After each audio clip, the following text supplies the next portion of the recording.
मित्रों नमस्कार, जय हो भगवान धन्वंतरी की। मित्रों, जैसा कि आप सब जान रहे हैं कि इस समय हम अपने YouTube चैनल के माध्यम से डॉक्टर प्रवीण पाठक के विचारों को अपने देशवासियों को भैया शेयर कर रहा हूं।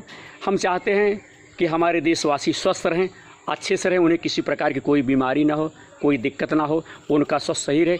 इसी उद्देश्य को हम निरंतर अपने YouTube चैनल के माध्यम से कर रहे हैं और आप लोग जान भी रहे हैं हम मानवता की सेवा में जुड़े हुए हैं।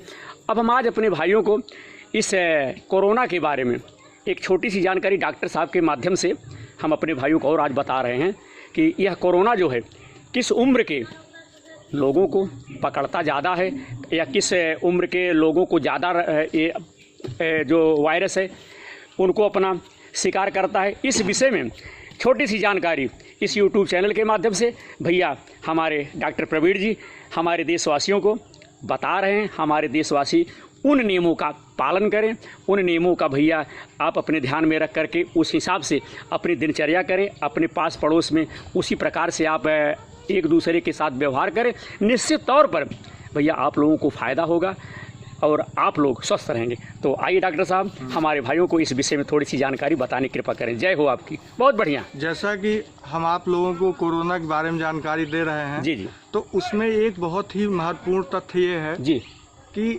एक होस्ट फैक्टर जो है होता है जी जी, जिसके अंतर्गत हमें ये जानना होता है जी कि किस वय, किस उम्र में और किस जो है लिंग में, जी, महिला में या पुरुष में, जी जी, या बच्चों में जी, ये बीमारी जो है किसमें कितना ज़्यादा सीवियरिटी कितनी जल्दी दे सकती जी, है जी, जी, और उससे कितना जो है कितनी ऐसे वर्ग के हैं जिनमें बीमारी यह कम फैलेगी। जी जी जी जी, तो आपको इसमें ये ध्यान रखना है कि होस्ट फैक्टर वो होता है जिसके बारे में आयु, लिंग और वय आयु, लिंग और जो भी मरीजों से जुड़ी हुई या स्वस्थ आदमियों से जुड़े हुए उस डिजीज के बारे में फैलने के जो कंटामिनेशन के चांसेस हैं कितने ज़्यादा होते हैं उस डिजीज का, उसका पूरा डिटेल नॉलेज दिया जाता है। उसको होस्ट फैक्टर बोलते हैं। जी जी जी जी। तो होस्ट फैक्टर में हम सबसे पहले एज, जी जी, आयु की बात कर लें। जी जी, तो वह में ये है कि यह जो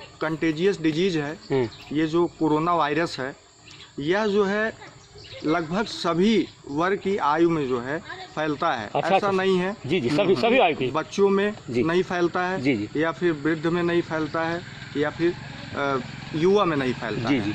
तो जैसा कि हम कह सकते हैं कि ये सभी उम्र के लोगों में डिजीज फैल रही है। जी जी, क्योंकि बहुत सारी केसेस में आ रहा है, बहुत सारी केसेस सुन भी रहे हैं कि जो नियोनेट चाइल्ड्स हैं, नियोनेटल केयर यूनिट होती है हमारी मेडिकल में, जी जी, तो उसमें जो न्यूबॉर्न बेबी होता है उसमें भी बहुत सारी केसेस दिख चुकी हैं अभी तक, जो कि जो मदर है अपनी मदर के द्वारा न्यूबॉर्न बेबी जो है पा चुका है कोरोना वायरस। अच्छा, उसको हो गया है। कुछ केसों में सुनाई दे रहा है जी। और हमारे जो फैकल्टी के सीनियर डॉक्टर्स हैं और सब हैं वो जो ट्रीटमेंट दे रहे हैं या चिकित्सा में जो ट्रीटमेंट दिया जा रहा है मातृ और शिशु का मैटरनल केयर यूनिट में, उसमें जो न्यूबॉर्न बेबी जो है बर्थ हो रहे हैं उनमें यह कुछ ससेप्टिबल केसेस जो है देखे गए हैं। अच्छा अच्छा। तो उसमें जो है ये है कि उम्र का कोई वो नहीं है इसमें दायरा कि कम या ज्यादा। अच्छा, किसी भी एज में हो सकता है। जी जी। तो मित्रों, डॉक्टर साहब कहने का मतलब है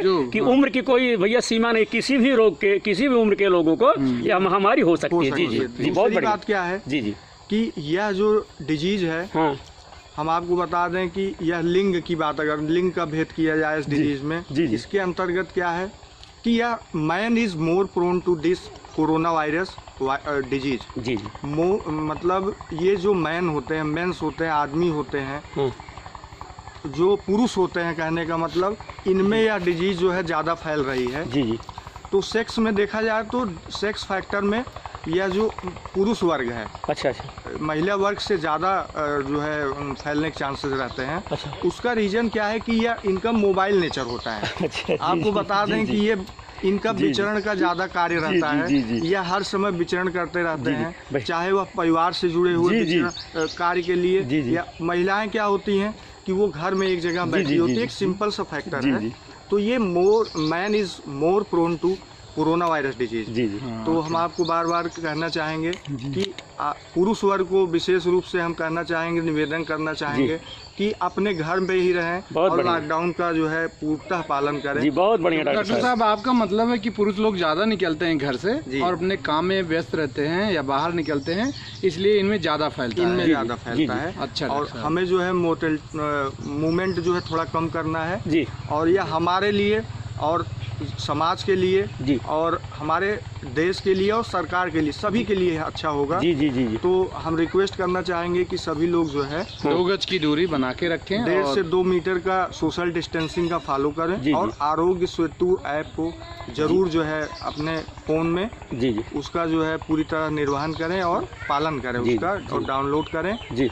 दूसरी बात एक और बता दें आपको, कोरोना जो डिजीज है इसमें जो बहुत सारे लोग ऐसा क्वेश्चन कर रहे हैं, जैसा कि मैं लॉकडाउन के बीच में घर पे हूँ, छुट्टियों में आया हुआ हूँ, तो बहुत लोगों से प्रश्न में दिमाग में उठते रहते हैं या पूछ भी रहे हैं बहुत लोग हमसे कि क्या यह डिजीज़ जो है तापमान से या कोई टेम्परेचर से या कोई एयर से कांटेक्ट तो हो सकती है क्या? जैसा कि हम कह दें कि यह वायु के द्वारा तो नहीं फैल सकती है, क्योंकि ये कम्युनिकेबल डिजीज़ है जी।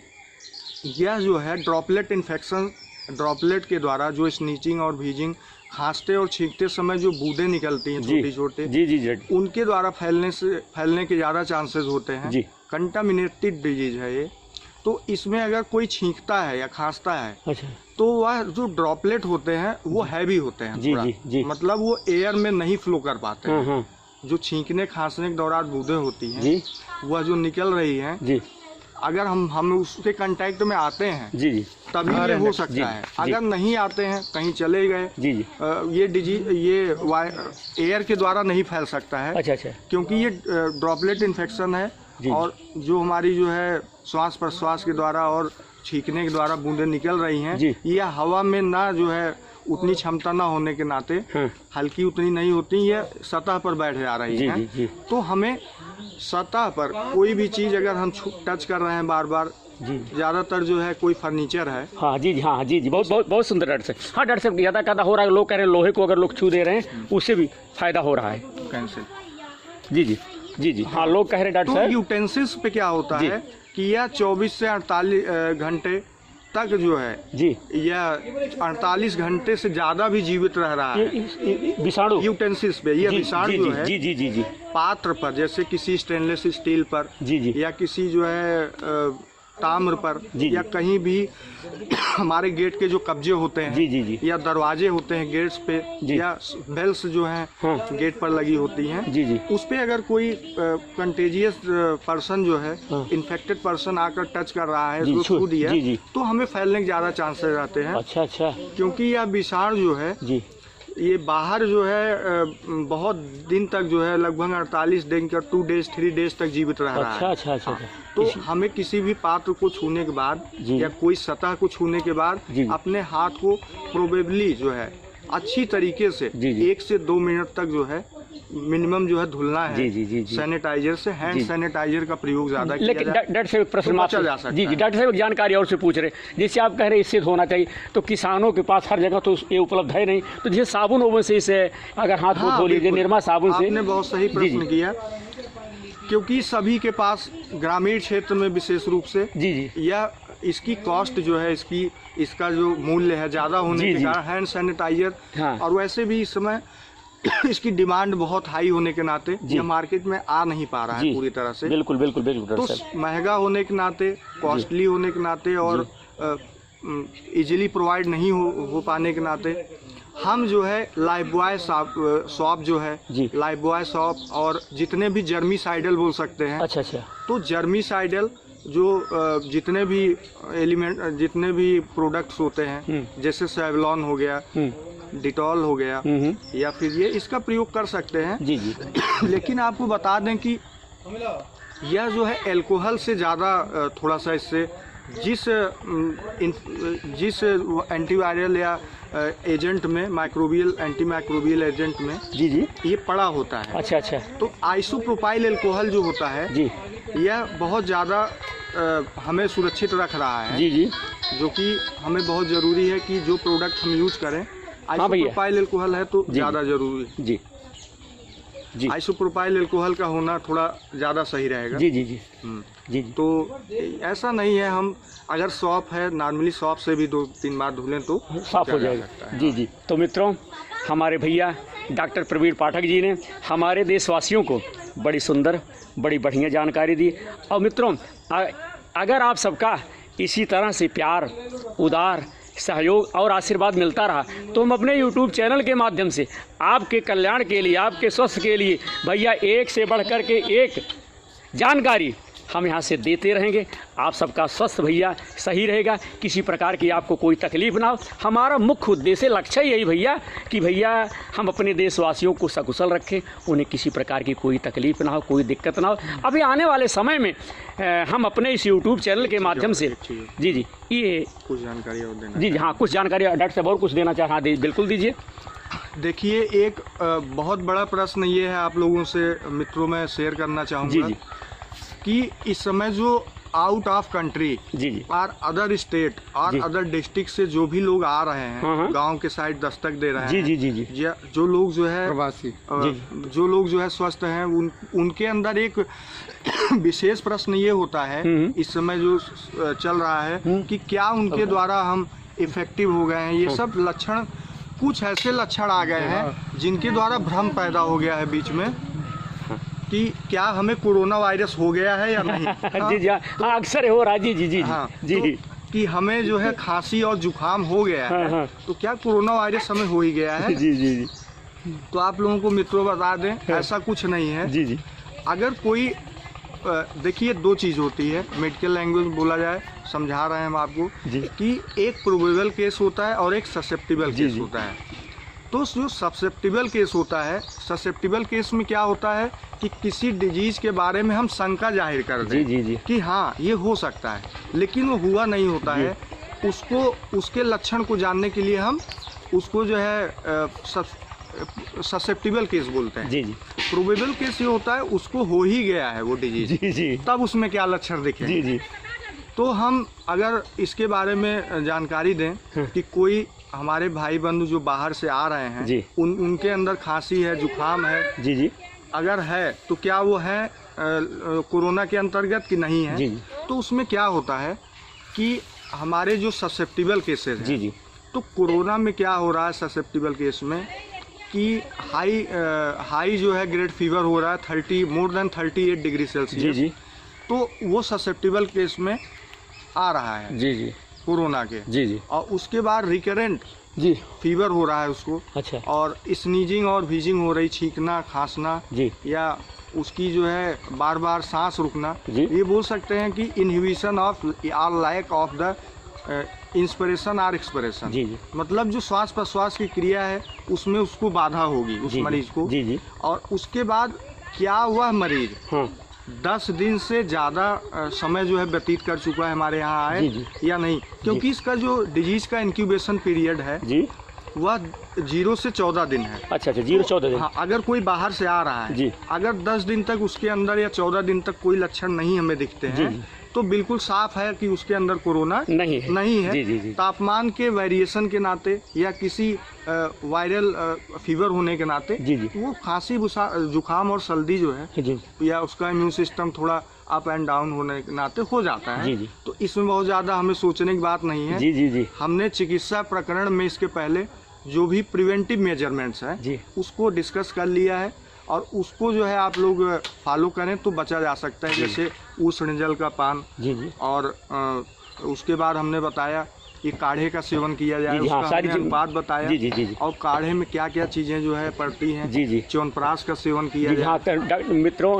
गर्म चीजों का ज्यादा सेवन किया जाए लिक्विड के रूप में। आपके स्वास्थ्य के लिए कौन सी दवा प्रयोग करनी चाहिए, इसके पहले जो वीडियो हमने डाला है उसमें सारी जानकारी डॉक्टर साहब ने विस्तृत बता दी। एक जानकारी और दे दें, आयुर्वेद जो है, आयुर्वेद सिस्टम ऑफ मेडिसिन इस कोरोना वायरस में ये कहती है कि यह कफ प्रधान त्रिदोष व्याधि है। मतलब कफ प्रधान त्रिदोष व्याधि में क्या होता है कि हमारा जो कोरोना वायरस है, कोरोना वायरस में पेशेंट का जो इससे इन्फेक्टेड होता है उसके शरीर में कफ जरूर बढ़ा होता है। अच्छा। सबसे पहला लक्षण है कफ जरूर बढ़ेगी। उसके शरीर में बार बार चेस्ट टाइटनेस होगा जी, और ब्रीथिंग में जो है डिफिकल्टी होगी, difficulty in breathing and lack of inspiration and inspiration due to the failure of the respiratory muscle. मतलब बोलना चाहेंगे कि जो हमारी रिस्पायरेटरी मसल्स हैं वो प्रॉपर वर्क नहीं करेंगी, उसमें ऑब्स्ट्रक्शन होने लगेगा, और ऑब्स्ट्रक्शन होने से वह जो पेशेंट होगा सही सांस, डिसिप्निया जिसको बोलते हैं, एपनिया और डिसिप्निया, ये सब देखने को मिलेंगे। तो हमें जो है इस कोरोना वायरस से बचना चाहिए जी।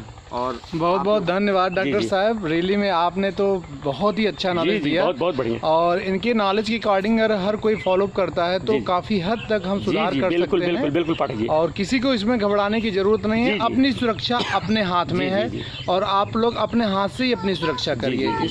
जी। तो बहुत बहुत धन्यवाद। इसे लाइक, सब्सक्राइब और शेयर करना ना भूले। आप लोगों की बहुत बहुत धन्यवाद। मित्रों, हमसे बने रहने के लिए मैं अपने समस्त भाइयों का हृदय से आभार व्यक्त करता हूं, और भगवान धन्वंतरी आप सबके भैया स्वस्थ की क्या कहते हैं कुशल रखें।